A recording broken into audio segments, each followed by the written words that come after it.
greetings from the Czech Republic. Just arrived in Prague, well, it used to be Czechoslovakia under the communists, now it's the Czech Republic. This is the famous astronomical clock that they have. This is about 2 blocks from our hotel, so we are really centrally located. And of course they've got it all covered in scaffolding, which means that there'll be no rain on this tour.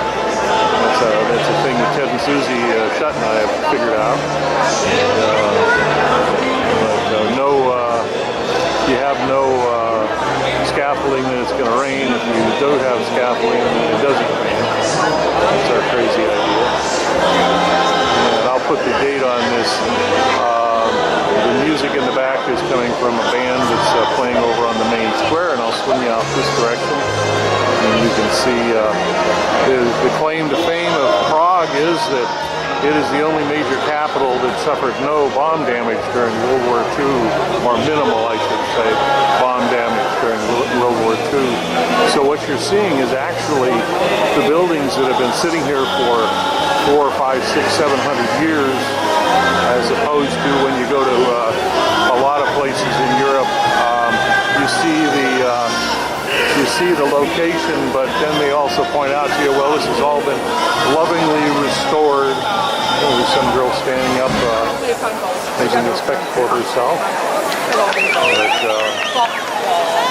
So what you actually see is actually what was here, as opposed to having been skillfully and lovingly restored, as they say, because there was a pile of rubble at the end of World War II. So this is the Old Town Square, and lovely big church here. I'll put a little more information on the screen, as I don't have a guide today. I'm just wandering around by myself. I've just arrived by cab and wanted to get out of the room so I didn't fall asleep. The goal is to try to get to tonight and then crash at the appropriate moment and get back on their time as opposed to U.S. time, which is 8 hours earlier than the U.S. East Coast. This is Prague, Czechoslovakia.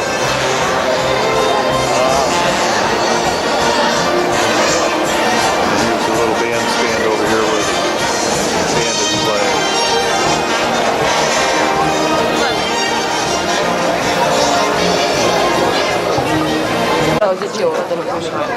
Well, we're here on the Charles Bridge. It's about, let's see, 9:30 in the evening. And I'm just going to walk you across some of the Charles Bridge. This is a famous bridge built in 1327, I think it is. I'll make a correction if I've got that date wrong. And it's been carrying wheel traffic up until about, I think they said 20 years ago, when they finally banned wheel traffic. So now it's a pedestrian bridge into Prague, the Czech Republic. And you can see the religious statues all along the route. And sorry for bouncing around here a little bit, but I'm trying to keep from walking into people. But just gives you a nice sense of everybody out on a, let's see, what is tonight? Tuesday, this has got to be a, no, it's got to be a Saturday night, I guess. Saturday night? Anyway, but I'll take and just kind of walk in. You can see all the tourists and all the locals milling about. We were told that the bridge would be pretty empty at this time. I'm thinking I'm going to get up at 5 tomorrow morning and pick my way across the city to this bridge and actually take it when they say there will be nobody on the bridge. They said early mornings people don't come in. I guess this is actually a Friday morning, because tomorrow we're in the city, and then yeah, so Sunday is 2 days from now, so it takes me a minute to finally pick that up. But a little street performer on this to the left of me here.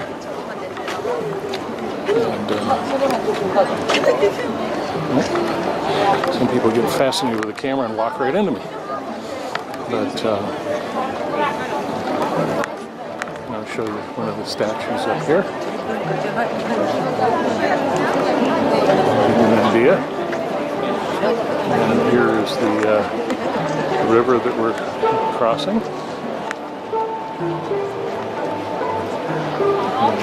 Prague is just absolutely stunning. As I said in an earlier view, it's one of the only capitals during World War II in Europe that was not completely blasted to pieces. We'll be going to Dresden in a couple of days, and Dresden looks like this, but you know that everything in Dresden's been completely rebuilt because Dresden was a rubble pile because of the Brits carpet bombing the city and firebombing the city, and that was in response to the bombing of London by Germany. And, it's quite an interesting view. It gives you a view of the other tower on the other end here.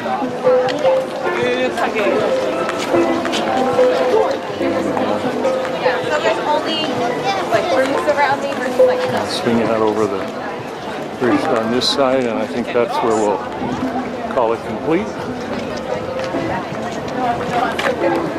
But as I say, this is about 9:30 in the evening on my first day in Prague, and we will be going up to the castle tomorrow. That will be where we'll be starting our tour tomorrow morning very early. Prague. Well, at the end of the Charles Bridge, just through that arch, is this old church, and all lit up. There's different people up on it. I have no idea what it is. I'll put the name of the church on the screen. Very cool. Ah, yes, Prague. We'll take a walk down one of the streets. Mass of humanity. Nightclubs and a little bit of everything going on here.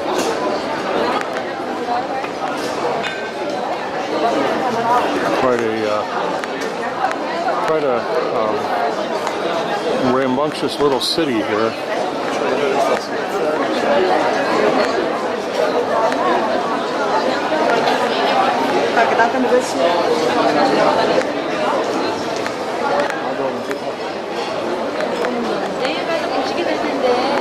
Lots of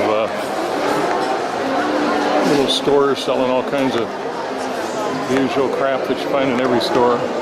Just knowing that someplace outside the city there's a huge warehouse full of, Balyushka dolls by the million and everything else. The one thing I ate pizza just before I left, thinking, well, I probably won't see pizza for the next 3 weeks or 2 weeks, and I got here and it's like every other restaurant is an Italian restaurant serving pizza, so it's like, okay.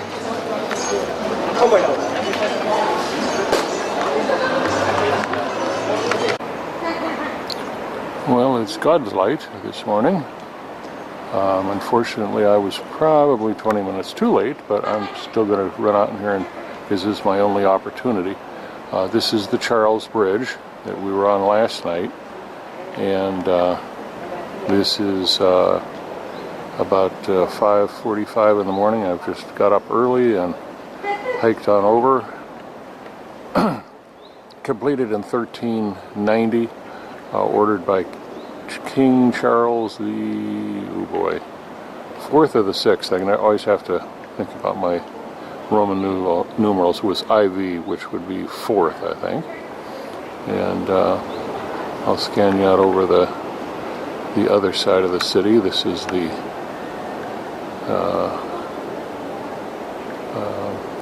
opposite side of the river from where we're staying. And there's a cathedral there, and then the great cathedral up on, or the castle, great castle with the great cathedral up on the top of the hill. Always like at the top of the hill, so you have to climb to it, but today we're going to go over and they're going to take the bus will take us up, so we don't have to hike it. One of the largest castle complexes in Europe. And again, the really nice thing was that this wasn't bombed into extinction and then rebuilt. It actually is as it was. And I'm not sure the name of the river. I keep forgetting to look it up.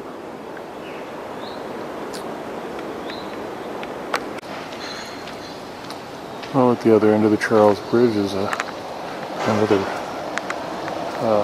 arch. I don't know whether this would have been an offensive. It almost looks like it might have been part of a defensive wall. And a really cool spot, if they don't get hit by well, they can't drive up here anyway, so I guess I don't have to worry about it, is the cathedral at the end of the street here. You can see through the arch. That's a pretty picture other than the damn truck.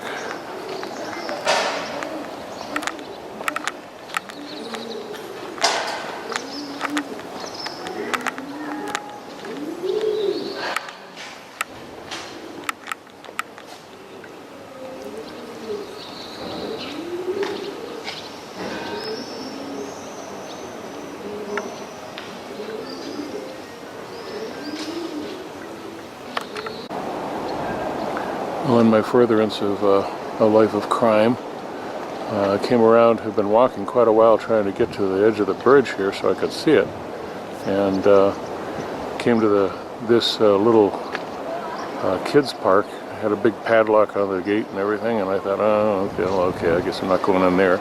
And then came a little further around, and they just had this little steel pin on this great big gate, and I thought, well, the steel pin's not locked. So here we are looking at the Charles Bridge. I'll put up the river across which it is running. Pretty cool bridge for being that old. All stone. And finished in 1390.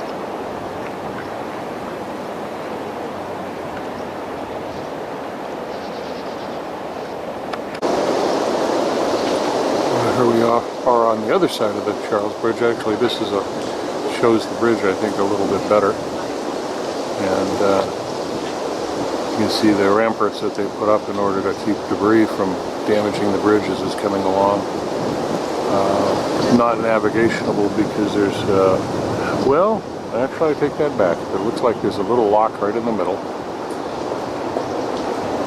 I'll come around this side, you can see the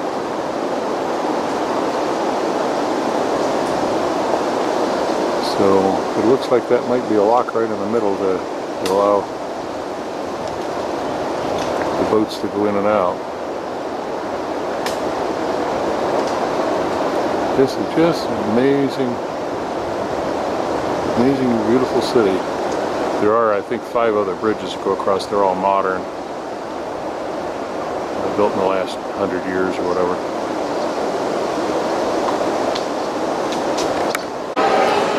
Well, we are now kind of on Capitol Hill for this, for the Czech Republic. We just passed through where the guide was telling us this is basically the White House. This is where the current president lives. He was telling all kinds of stories about him, stuff that he said and done. He said he's really not a very good guy. And he was going on, and I finally, I said, apparently you haven't heard about our election. And he said, he says, but we're here to talk about my country. He wanted to get off of that subject really quickly. I thought that was kind of funny. But this is St. Vitus Church.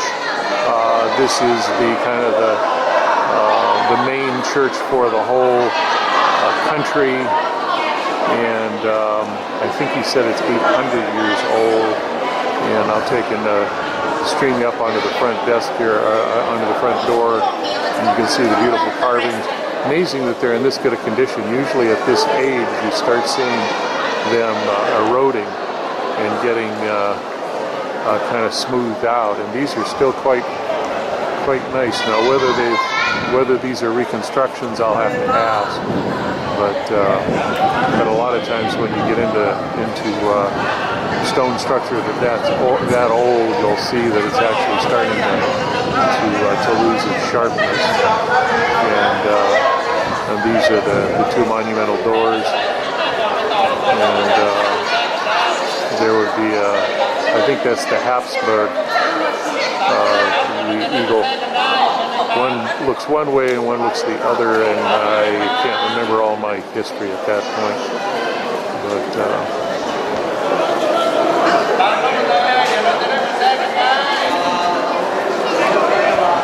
I'll take over and show you the main. We're going to go into the church. I think I'm going to be allowed to videotape. The stained glass is supposed to be spectacular, so we'll see what happens. We are now inside St. Vitus, and pretty amazing stained glass. They're all by different artists over different times.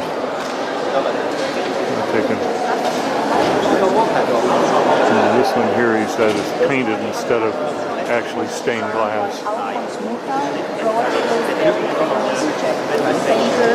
From the beginning of the 20th century, he became famous for designing the poster for Salah Badr in Paris.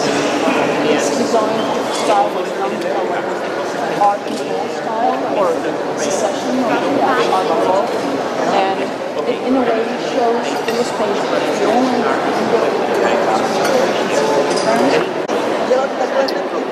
Well, we are looking at the old end of the church. This dates back to the 1400s, and beautiful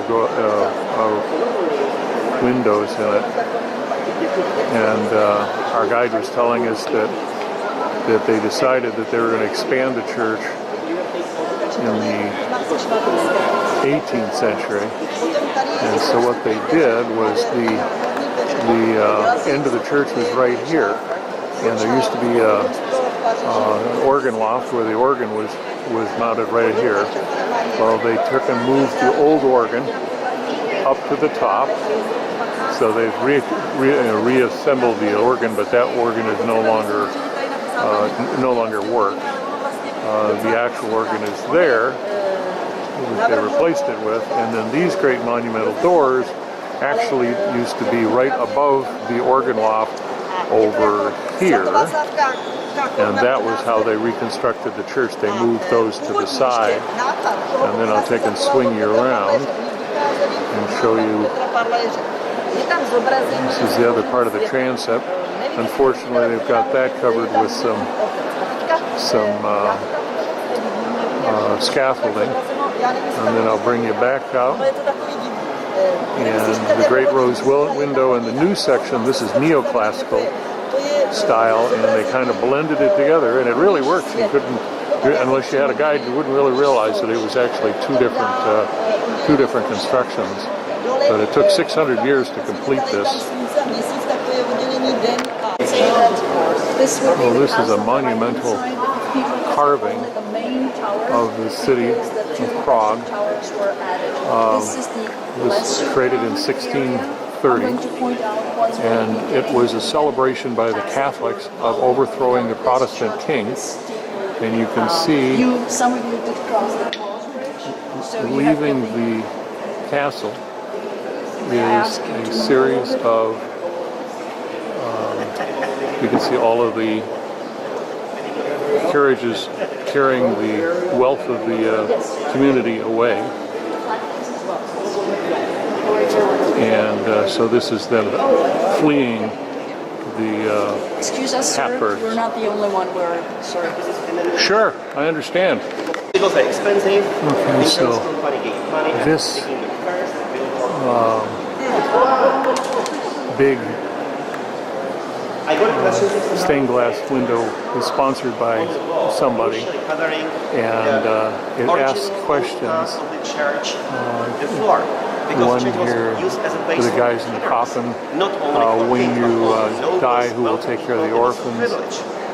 There were a bunch of them.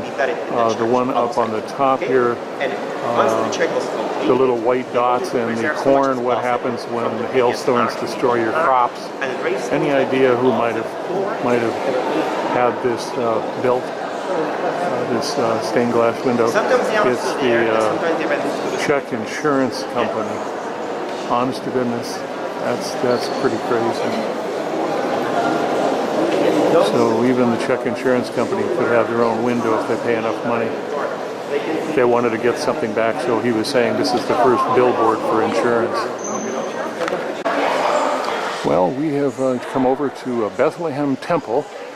This is the actual structure in which Jan Hus would have begun the complaints against the Catholic Church. He was a Catholic priest, and they say in this structure he would have as many as 3,000 people come to listen to him as he kind of did what Luther would do 100 years later with more success, which was to complain about the inconsistencies in the teachings of the Catholic Church and the selling of indulgences, which was used to raise huge amounts of money for the Catholic Church by saying, well, you give us so much money and, we'll give you,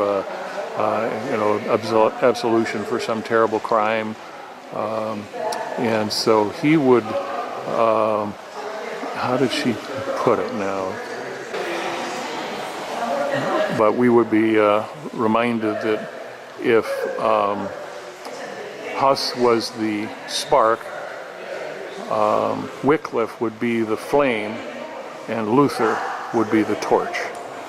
And so this just gives you a little view of the Bethlehem Chapel. It's just off the main square in downtown Prague, and that's the whole reason why we've come here. Of course, Huss would be burned at the stake by the church in 1415, I think it was. If that's wrong, I'll make a correction on the screen. So anyway, Bethlehem Chapel. Well, we are here at the nuclear bunker outside of Prague, and these are the stairs that go down into it. Houses, I think he said 5,000 people built so that, of course, some of the population could survive. Of course, you had to come up quite a bunch of stairs just to get to the thing, then they had to go down, so I figured they'd lose half the people, the infirm and stuff would all be falling down by the time they got there. But, so this is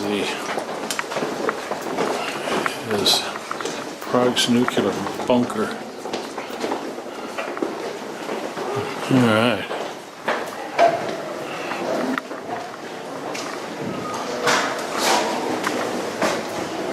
It's getting creepy down here now. How's everybody feeling? Anybody want to go in the dark room? Uh-oh. Lights are going on. Well, it's darker than inside of a black cat.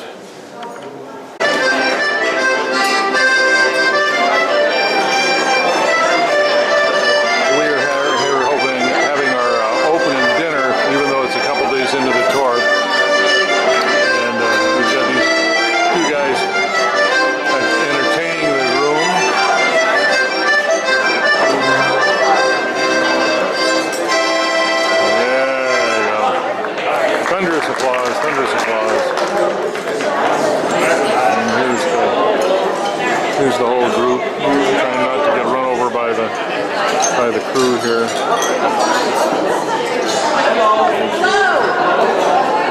Do you speak Czech?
My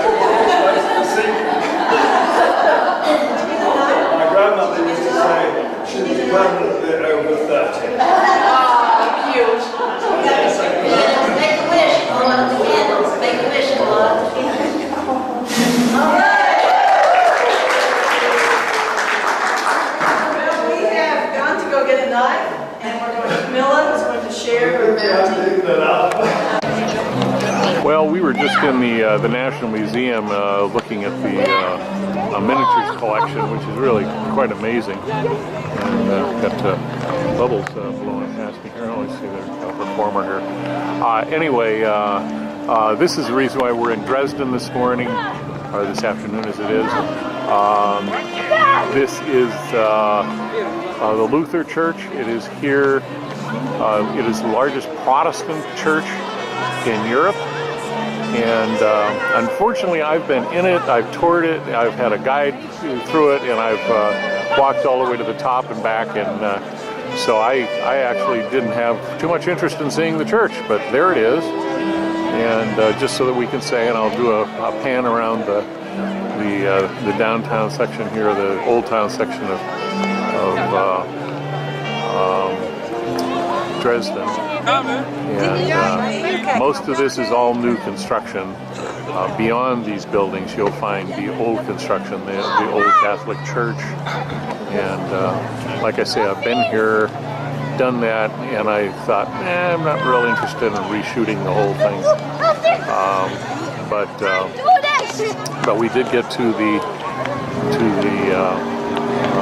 museum, and I spent my couple hours that we have here in Dresden in the museum, and so that's what all of that stuff that was running prior. So anyway, and here's the man of the hour.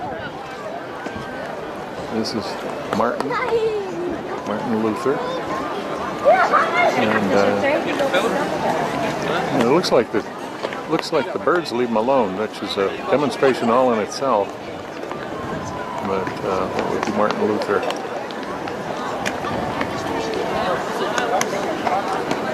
So just a very short view of Dresden, Germany. All of this was rubble. And looking at the church, to give you an idea what was left of it, where you see a dark piece of stone, that would be what was left of it that they were able to redo.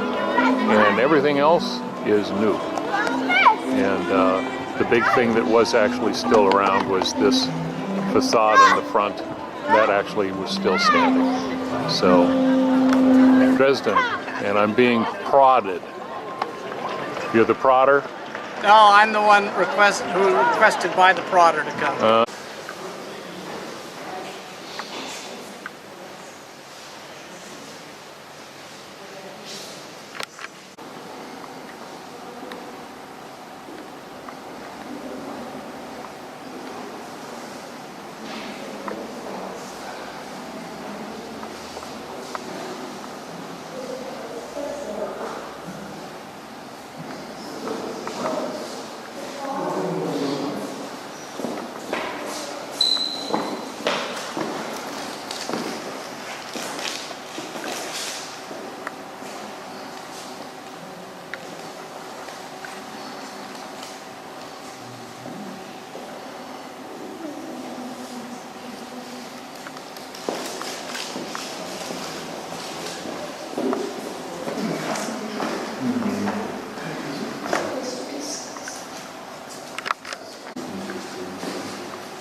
Open it some.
$47. Now, you talk about this round card thing?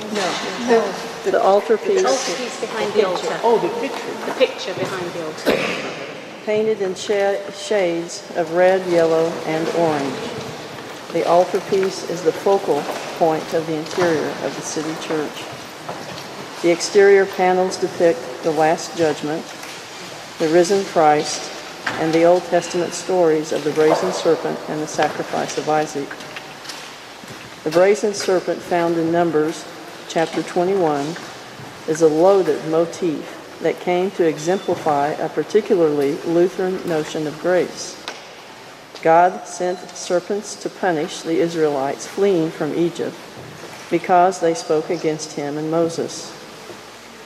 To be rescued from the plague of serpents, the Israelites needed to look at the serpent Moses held before them on a T-shaped cross and believed they would be saved. For Lutherans, this Old Testament story demonstrated an idea about faith and grace. They believed this story foretold the crucifixion in Chronic's law and gospel painting. When he moved it from the law side to the gospel side, the meaning of the story shifted so that it was no longer seen as an event that predicted the crucifixion. It became an Old Testament exemplar of Lutheran concepts of faith and grace. The sacrifice of Isaac narrates God's command to Abraham to sacrifice his only son as a test of his faith. For Lutherans, it became a model for justification by faith. Abraham abandoned himself to believe in God's mercy, even though it meant sacrificing his own son. And God's mercy was ultimately revealed when God spared Isaac after all. According to the Lutherans, Abraham did not earn divine favor by following a commandment. Instead, his faith in God prepared him to receive God's command in a state of grace-filled readiness. The interpretation of the story defines the Lutheran idea of grace as the point of departure for all good actions, not as the reward for fulfilling a commandment. Both scenes create an environment for the Last Judgment. In the risen Christ image on the central panel, Christ appears above the figures of death and the devil, as he does in the law side of law and gospel. As in the law and gospel panels, judgment no longer apprises individual actions, but grants salvation to the faithful, just as Abraham in the story of the sacrifice of Isaac, and as the Israelites in the desert received salvation for their faith. Viewers can face the Last Judgment, knowing that salvation is at hand. The move from the exterior to the interior of the altarpiece brings us to the definition. Second. It just popped out.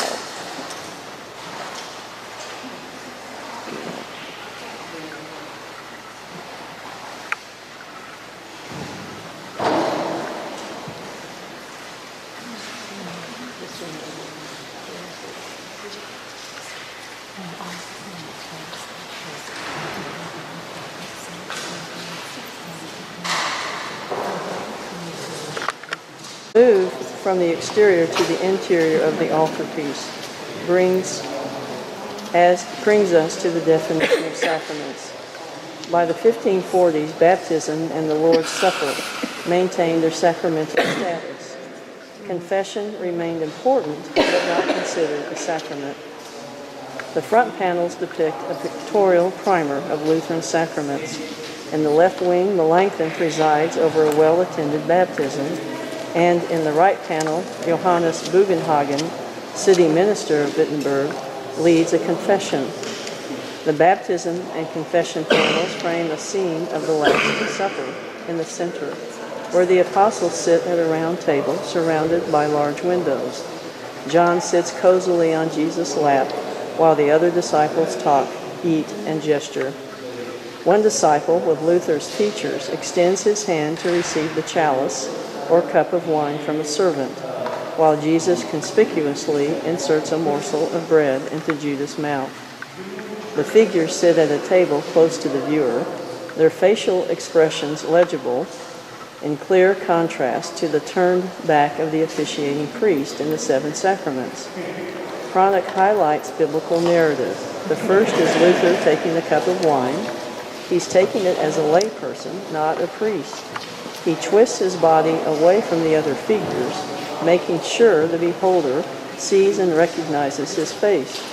He wears a long, thick mustache with loops at the ends, a puffy beard, and longish, unruly hair curling around the ears.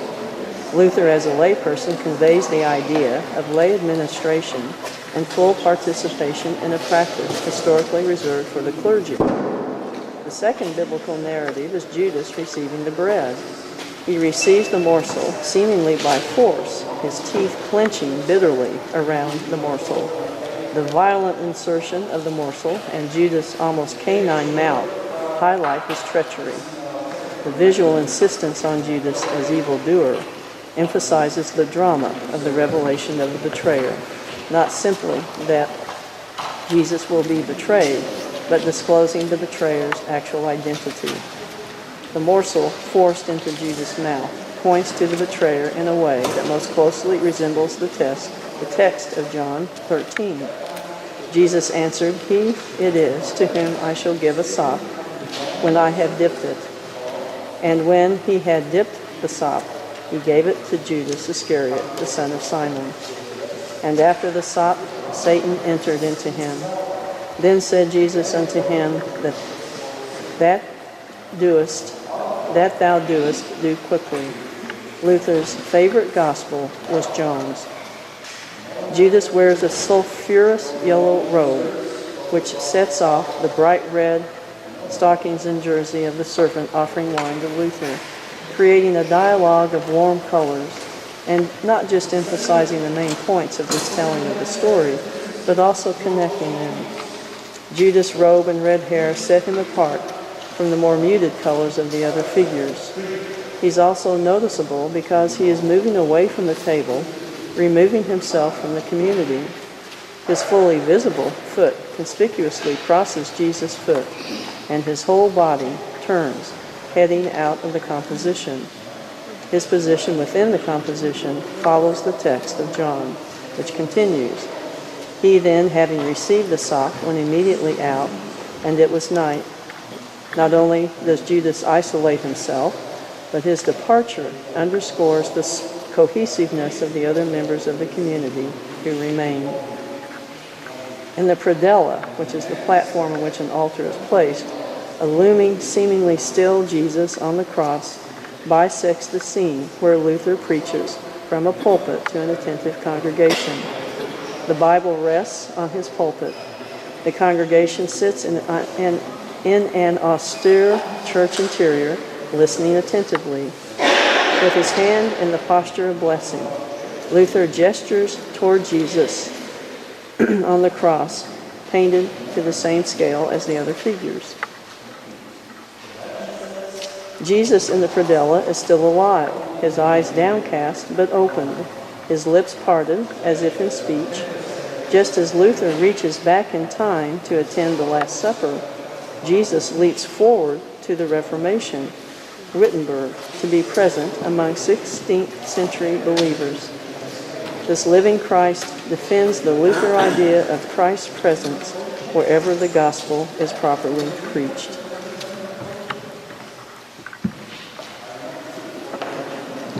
Yeah, it's on the other side. So's Isaac.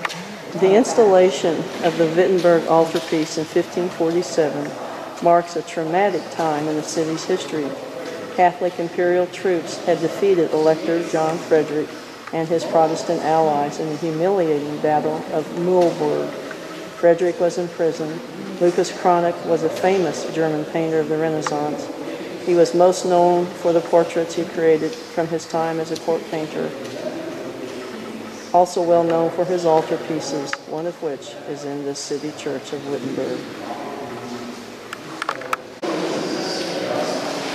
This is the back side of the altarpiece that Christy was just talking about. And these are the scenes that I couldn't find because we didn't realize that they were actually on the back side of the altarpiece. But you see here, she talked about Isaac being sacrificed, and nearly sacrificed, and the angel staying his hand in this scene. And Isaac and Abraham, his father. And in the centerpiece,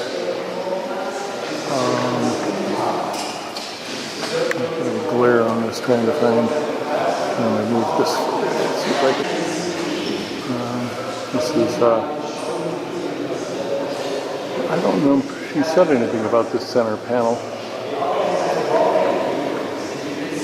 Let's give you a little video here.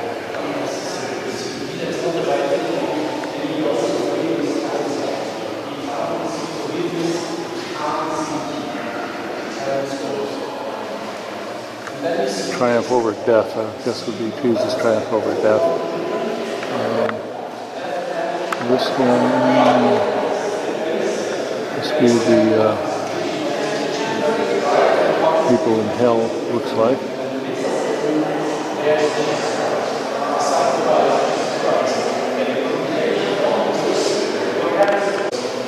And here's the snake curled around the cross.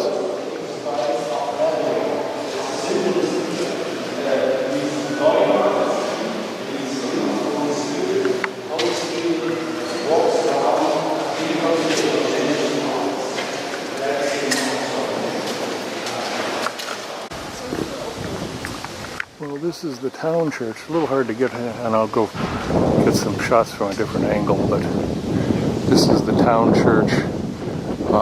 Luther would be married here in 1525. He would baptize his 6 children here, and the church dates from the 1300s. Most of it, though, was completed in 1470, and then, of course, he was around from the 1300s on, or from 1425 was when he started preaching here regularly. And our guide was showing us something truly offensive about this church, which I thought was fascinating. And I'll take you back out and around so you can get a little bit better view of the church here a little bit.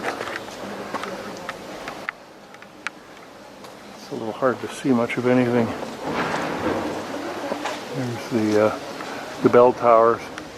I was inside because the bell towers, there was somebody up on top at one point, and I thought, oh, bell tower's open, but they wouldn't let me in because they said it's only for media and press.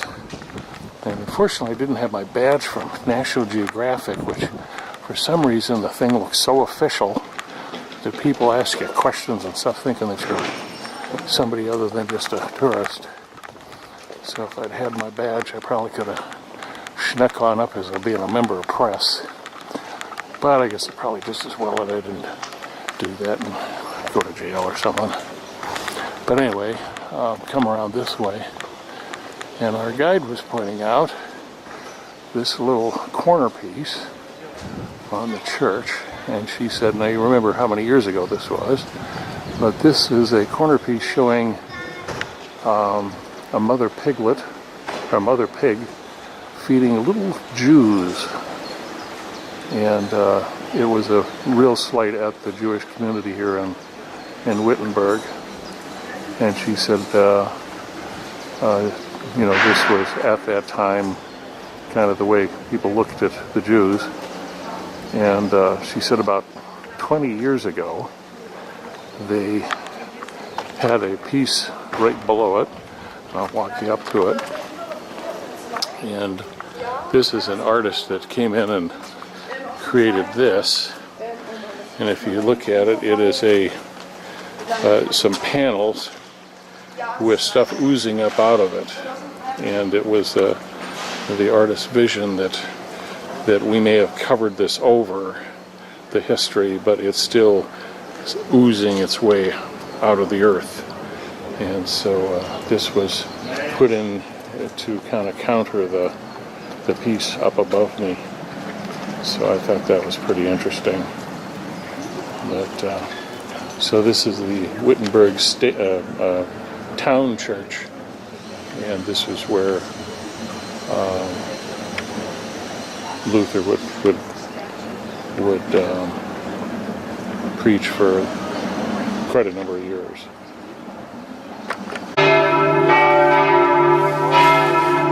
Here outside that church that we were just in, this is the state or the castle church or the state church or whatever you want to call it.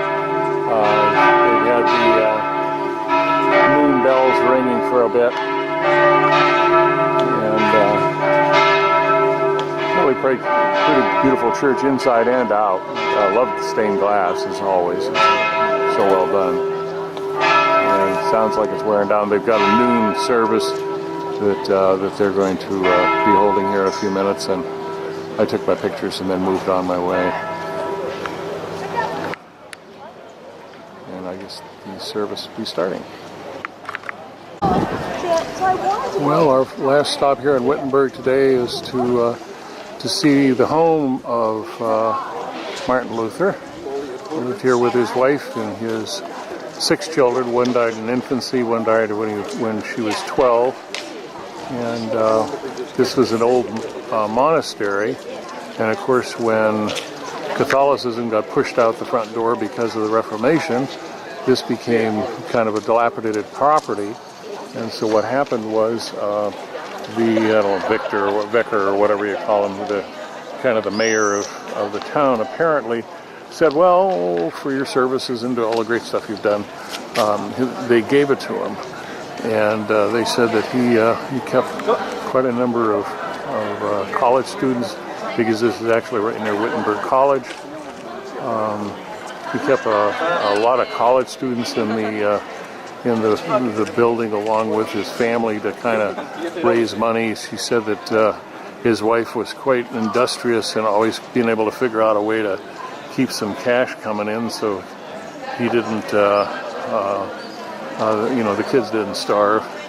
And she said wealthy he wasn't, but he was able to, between himself and his wife, who really was, she said, a great housefrau. Not sure that's a thing that any ladies that listen to this are going to like to hear. But she was a great housefrau, and she was able to squeeze a dollar out and keep everybody fed and keep things going. So this would be his home for quite a number of years. And so anyway, you can see all the chimneys. They had big furnaces in each of the rooms to keep them warm. And Unfortunately, I took mostly, we had a very short time here, only an hour, so I was unable to videotape inside, but the insides weren't terribly spectacular. It was mainly a museum with cases of old books and things and documents that to do with his life. And so, and this is some of our group here. Oh, the ladies all dressed in the same color. I didn't notice that today. But anyway, so this is Luther's home, and we are done. Well, we've come over to the little town of Eisleben. Luther would preach his last 4 sermons here and then would pass away. And here in the little city center is the statue to Luther. And in his right hand he is crushing the papal bull that basically excommunicated him. And to his heart he is clutching the Bible. And so there's great significance to that. And we're heading toward the church. It's up there.